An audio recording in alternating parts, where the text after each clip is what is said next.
రేపటిలోగా ఆ ఇల్లు మారి అద్దె ఇంటిలోకి వెళతాం. నేను లేనిపోని కారణాలు చూపించి కావాలని చేస్తున్నానంటావా? నువ్వు మంచి కోరొచ్చావో, మా కాపురంలో నిప్పులు పోయడానికి వచ్చావు. అయినా మీరు రాకుండా రాధాకృష్ణన్ పంపించడం ఏమిటి?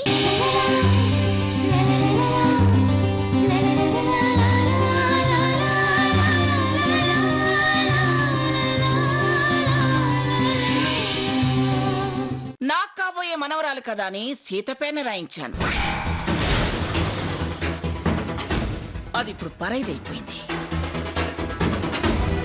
10 లక్షలు ఇచ్చినందుకు ఇల్లు ఇప్పుడు నాదేగా.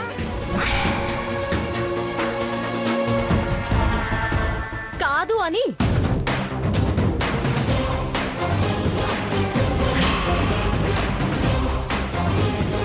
అంత స్పష్టంగా అక్కడ చెప్పొచ్చాను కదా, మళ్ళీ ఇక్కడికి వచ్చి అదే మాట అడుగుతారే? సీత, సావిత్రి, మీరు ఊరుకోండి. ఏంటే చేసొచ్చిన ముద్రష్ట పని చాలక అదంటారే ఇదంటారే అని వాగుతున్నావు? అమ్మా మాట్లాడుకో. ఇంకో మాట మాట్లాడితే గొంతు పిసికి చంపేస్తాను. అసలు నేను అక్కడికి ఎవరెళ్ళమన్నారే? ఇలా కొంపలు ముంచే పని ఏదో చేస్తావనే ముందే అడిగాను. వెళ్ళొచ్చాక చెప్తానని వెళ్ళి చేసొచ్చిన ఘనకార్యం చాలక మళ్ళీ వాగుతున్నావా?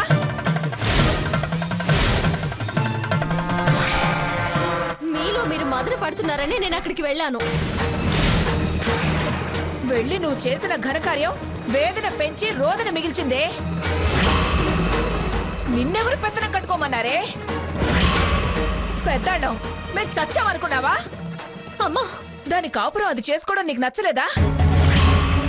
ఇలా వాళ్ళని రెచ్చగొట్టి దాని కాపురంలో నిప్పులు పోయాలని చూస్తున్నావా? అమ్మా, ఏయ్, పిలవకు, అలా నన్ను పిలవకు. పిలిచి పిలిచి ఇంతవరకు తీసుకొచ్చావు. వెళ్ళవే, వెళ్ళు, ముందు లోపలికెళ్ళు. సావిత్రి, ఏమిటి ఏమిటి దాని మీద చేసుకుంటావు? అదేం చేసిందో మీకు తెలియదు అత్తయ్య. వాళ్ళింటికి వెళ్ళి పిచ్చి కూతలన్నీ కూసొచ్చిందంట. వాళ్ళేదో కోపంలో ఓ మాట అంటే ఇది పెద్దతనం నెత్తినేసుకెళ్ళి మా నెత్తిన స్వర్ణ బతుకులో బండలేయడమేంటి? నువ్వాగు సావిత్రి. ఏంటమ్మా ఏంటి? అది చేసిన తప్పేంటి? తప్పేంటే నన్ను అడుగుతావే? ఎదురుగానే ఉందిగా, దాన్ని అడుగు. అత్తయ్య వదిలేయండి. సావిత్రి, ఆగమంటున్నాను కదా. సీత, చెప్పవే, ఏం చేసావో చెప్పు. వీళ్ళిలా తప్పు పడతారని నేను అనుకోలేదు నాన్నమ్మా. రాత్రి అమ్మా నాన్న నాకోసారి దాన్ని చూసి మనసారా మాట్లాడాలనిపిస్తుందండి. ఎంతైనా ఆడపిల్ల అత్తారింటికెళ్తే వెళితేనని మీరేగా అన్నారు. కానీ దాని విషయంలో అన్నీ సవ్యంగా జరుగుంటే నువ్వు ఇప్పుడు ఇలా అనేదానివి కాదు. అది చేసిన దాంట్లో తప్పే ఉంది. దాన్ని సమర్థించి మా చావుకు తీసుకురాకండి అత్తయ్య. మీకు మంచి చేద్దామనే ప్రయత్నంలోనే వెళ్ళాను. చేసిన మంచి చాలు, వెళ్ళవే, వెళ్ళు, వెళ్ళవతలకి. ఇంకా ఇలా చేసా అలా చేశానని సిగ్గు లేకుండా మాట్లాడుతున్నావు. పద అమ్మా, లోపలికి పద, మాట్లాడుకో.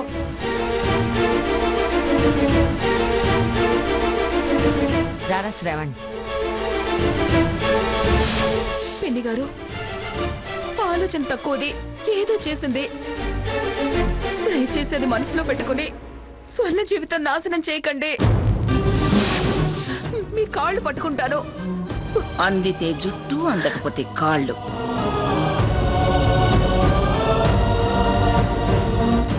నాకు ఎవరి జీవితాన్ని నాశనం చేసే ఉద్దేశం లేదు.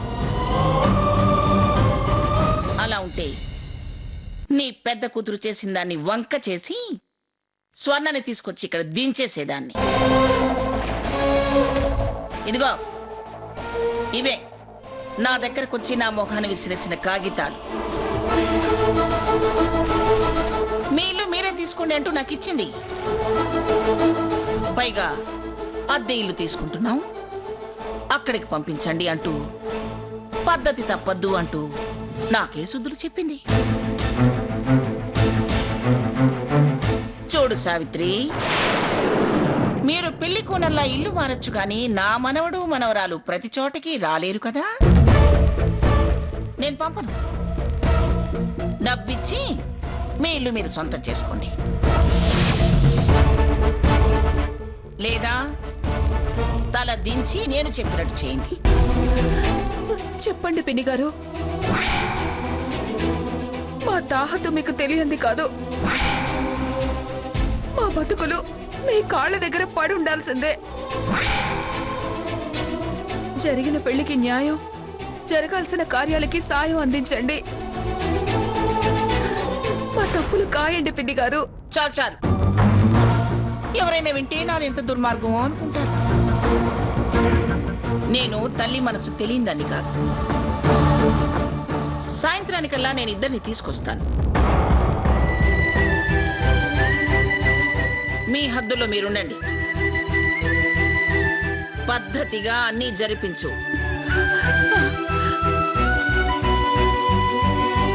మీది చాలా పెద్ద మనసు పిన్ని గారు. కార్యం జరిపించు అన్న తర్వాత కూడా ఇంకా కన్నీళ్ళు ఎందుకు? కళ్ళు తుడుచుకొని జరగాల్సింది చూడు. తుడుచుకో. వెళ్ళు, జరగాల్సినవి చూడు. ఇదిగో.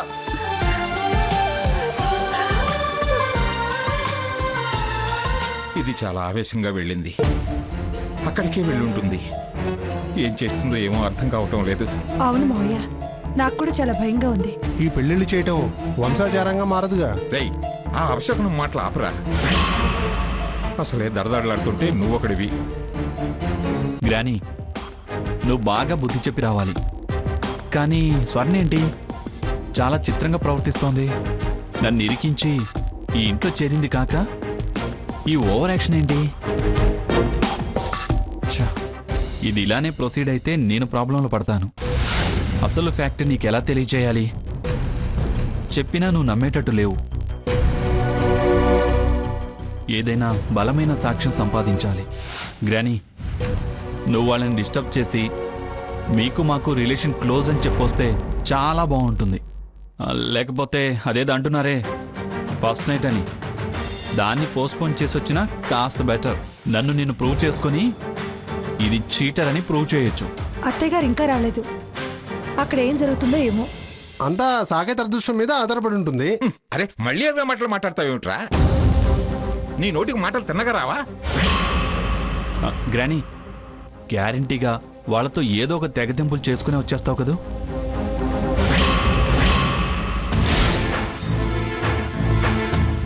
సీత మీద కోపం స్వర్ణ మీద చూపించి వాళ్ళతో తెగదింపులు చేసుకుని రాదు కదా.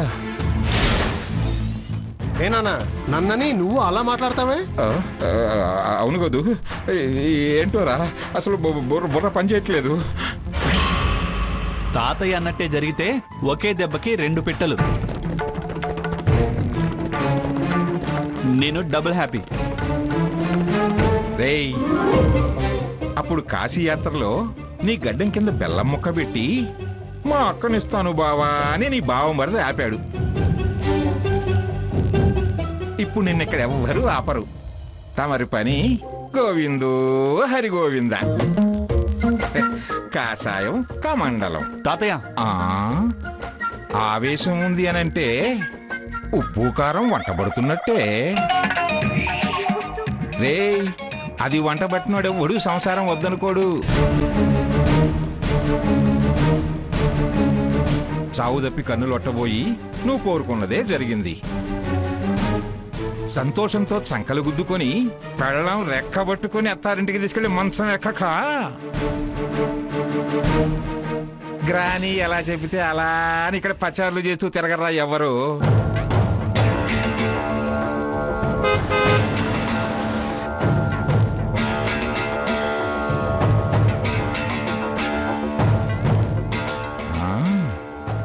దిగింది. బాంబు పేలుస్తుందో బూర పేలుస్తుందో.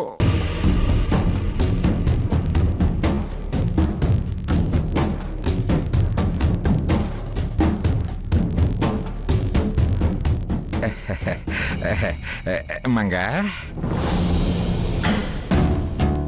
ఏమిటి ఏదో పేలుస్తుంది అంటున్నారు? అక్కడ దాకా వినపడిందా మంగా? పర్వాలేదే, నా వాయిస్లో ఇంకా పవర్ ఉంది. అది మీ వాయిస్ లో పవర్ కాదు, నా వినికిడి శక్తి. అవును, నేను బయటికి వెళ్లే ముందు ఏమిటన్నారు? ఆశలు నెరవేరవు, కోరికలు తీరవు, వంశవృక్షం చిగురించదు అని అన్నారుగా? ఏం మంగా, అవన్నీ నిజం చేసుకొని వచ్చావా? కాదు,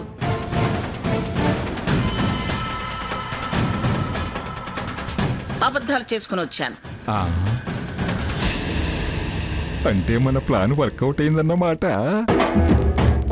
నా దగ్గర ఎవరి ప్లాన్లు వర్కౌట్ కావు. నాకంటూ నా ఎజెండా ఒకటి ఉంది. ఏదో ఒక జెండా, మొత్తానికి వీడి సంసారానికి పచ్చ జెండా ఊపావు.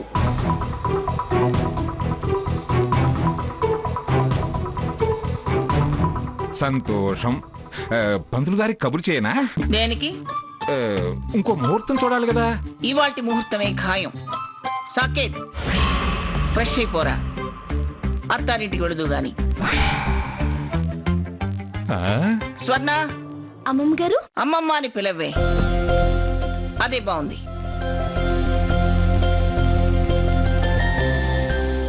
ఏమిట్రా ఇంకా నిలబడున్నావు? వెళ్ళో. ప్రతి దానికి నీ బలవంతం ఏంటి? నేను రాను.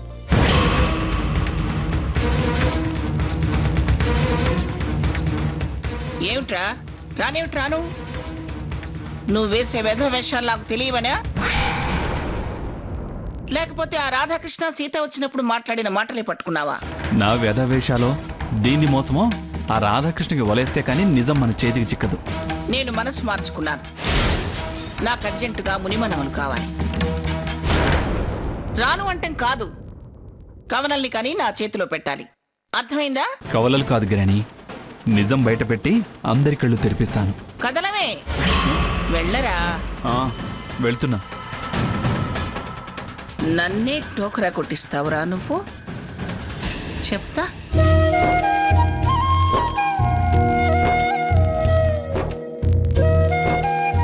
ఇదిగో ఏమా, మీరు వెళ్ళి బయట పనుల్లో సాయం చేయండి. వెళ్ళండి.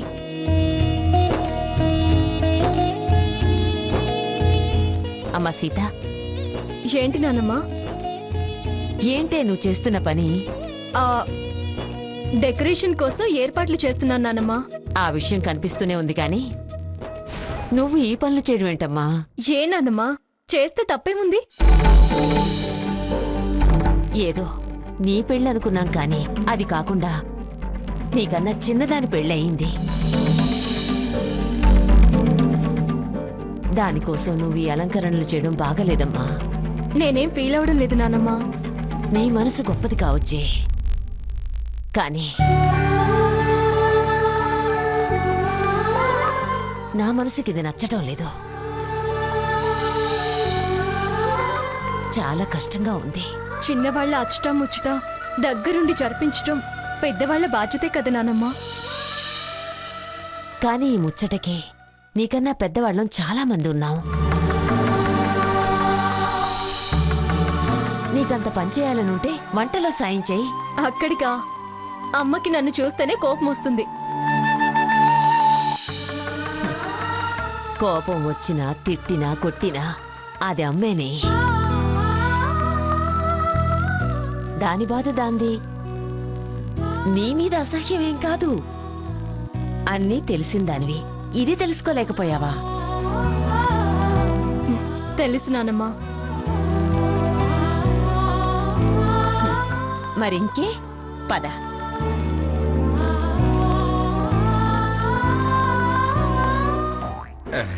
మంగా, నేను రెడీ, నువ్వు రెడీయేనా? మీరేమిటి పెళ్లి కొడుకులా తయారయ్యారు? కాస్త పెద్దరికంగా ఉంటుందని. వేషం వేసుకోగానే సరికాదు, చేష్టలు కూడా అలాగే ఉండాలి. అక్కడ పెదప్ప వేషాలు వేసి నాకు చిన్నతనం తేకండి. సరేలే, ఇప్పుడు అనవసరంగా నా మీద విరుచుకుపడతామే. ఇప్పటి నుంచి అంటే గాని అప్పటికి అయిన దాంట్లో కాని దాంట్లో తలదూర్చి ఆడవాళ్ల పనుల్లో తలదూర్చరని. అత్తయ్య గారు మేము రెడీ అయ్యాం. మీరు రెడీ అయ్యారా? మీరు ఎక్కడికేంటి? అక్కడికే. దేనికక్కడికి? ఏమే, నీ బుర్రలా ఎప్పుడు పనిచేస్తుందే? ఎందుకలా అంటున్నారు అత్తయ్య? అందరం కట్టకట్టుకుని పోవడానికి అదేమన్నా మహారాజా ప్యాలెసా? ఇటు జానెడు అటు బెత్తెడు, ఆ ఇరుకు కొంపలో ఇంతమందివి ఎలా ఇముడతాం? అరుగుల మీద పడి డొర్లుతారా? అయినా పెద్దతనానికి నేను ఆయన వెళుతున్నాగా. వేడుక చూడాలని ఉండదా? ఒక్క రాత్రికి సర్దుకోలేవా? నువ్వు సర్దుకుంటావే, నువ్వు అదే బాపుది సరుకువి కదా. కాని వాళ్ళ అవస్థలు పడతారు, జనం నవ్వుకుంటారు. మొత్తం తరలిపోవడానికి అదేమన్నా తీర్థయాత్ర, జాతర? పద్ధతి కాబట్టి తప్పక తలాడించాల్సి వచ్చింది.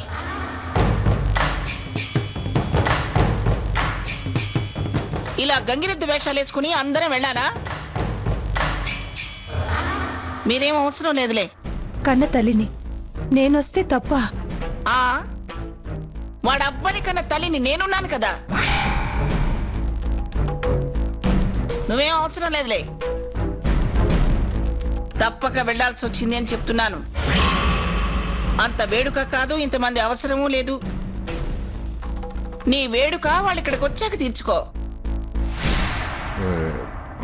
మంగ పాపం రానివే. ఇందుకే ఇందాక అంది. కాస్త వెళ్ళొచ్చేదాకా ఆ నోటికి కుట్లేసుకోండి. శకుంతల, సీత గదిలో ఉన్నట్టుంది. నువ్వు వెళ్ళి దాన్ని ఇక్కడికి పంపించు. అదేం చేస్తుందో ఏమో. అలాగే అక్క. వెళ్ళు. అదిగో సీతే వచ్చింది. అత్తయ్య గారు, కాస్త ఈ వంట పని మీరు చూసుకోండి. సర్లే, నువ్వు వేరే పనులు చూసుకో, నేను సీత చూస్తాంలే. అత్తయ్య గారు, పిన్ని గారు వచ్చినట్టున్నారు. శకుంతల, హారతి ప్లేట్ ఇవ్వమ్మా. పదండి.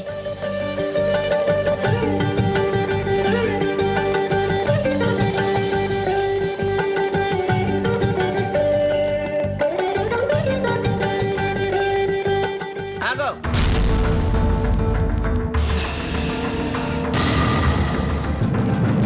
ఏమిటి నువ్వు హారతిస్తావా?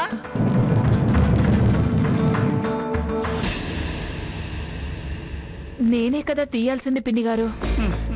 కావచ్చు, కానీ నీకు అర్హత లేదుగా. అదేంటి పిన్ని గారు అలా అంటారు? అవును, ఏమిటి నీ చేతికున్న సిరి, నీ రాతకున్న సుడి ఏమనుభవించగలిగావు? నీ పిల్లల్ని ఎలా పెంచావు? తల బిరుసుతో, తల తిక్కతో.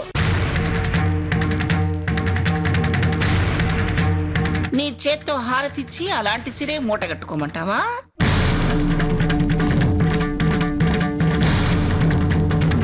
నీలా పొగరబోతు పిల్లల్ని కనమంటావా?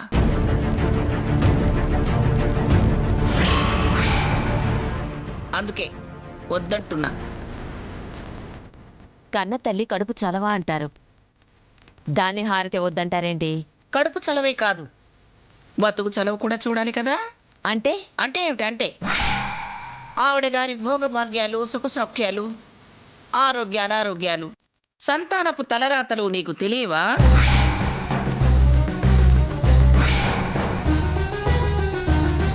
పైగా మొదలంతా ఆడసంతే కదా.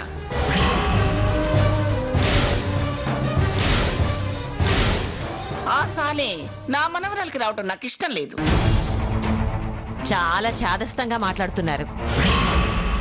ఏయ్, నిన్ను చాలాసార్లు హెచ్చరించాను, అయినా నాలుగు జాడిస్తూనే ఉంటావేమిటి? ఎంతలోనే ఉండాలో అంతలోనే ఉండు, లేకపోతే కారు వెనక్కి తిరుగుతుంది. అయిందానికి కాందానికి ఈ బెదిరింపులు ఒకటి. నచ్చని పని చేస్తే మొహం తిప్పుకుని వెళ్ళడం బెదిరింపు అవ్వదు. అయినా వద్దంటుంటే నీ వాదనలేమిటి? శకుంతల, నువ్వు రావే.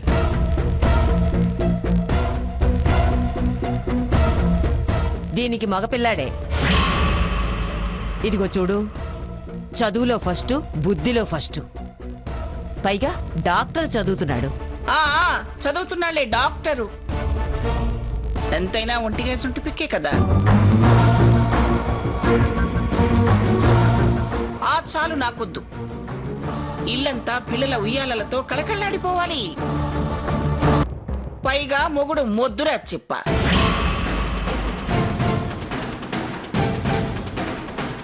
తంపులు మారి మనిషి. అన్నిటికీ అన్ని వంకలైతే ఎలా?